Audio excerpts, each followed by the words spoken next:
ស្រុកបរិបូរណ៍មាន11ឃុំទឹកដីមេលំកុំខាងសុខាទុកចង្ហាន់ហើយស្ថិតក្នុងឃុំផ្សារស្រែប្រាំងចំការកំពុងព្រះកគីអោពេជ្រចង្វាបផាជនបទអញ្ចាញរូងល្អកបជាប់ដងអ្នកទីពពេលសុខសានភូមិឋានរមណីខនរងជាទីស្រុកកំណើតយាយបន្លែត្រីសាច់ល្អ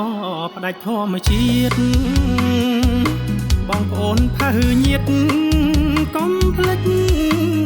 ពន្លៃឃុំចង់អ្នកភូមិរិចមុខមាត់ថ្មីត្រពាំងច័ន្ទដែនដីប្របីគុំរូរលឹមថ្ងៃរះអោភៀងចាំងផ្លាតទុកអ្នកនេសាទកំពុងឆ្នុកទ្រូ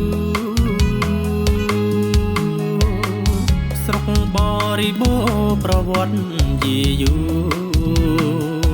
ធនធានសម្បូរហោហៀរៀងមក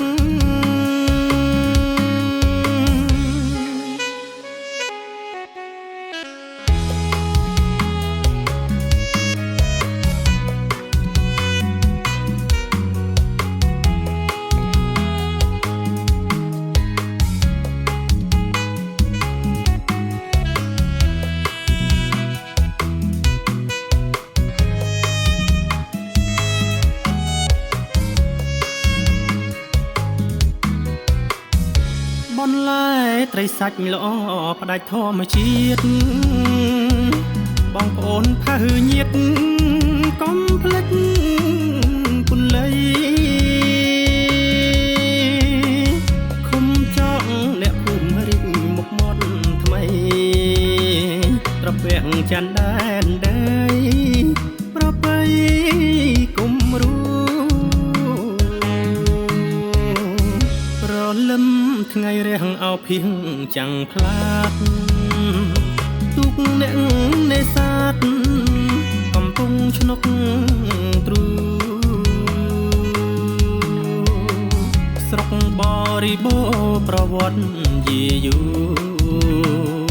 ធនធានសម្បូរហោហៀរៀង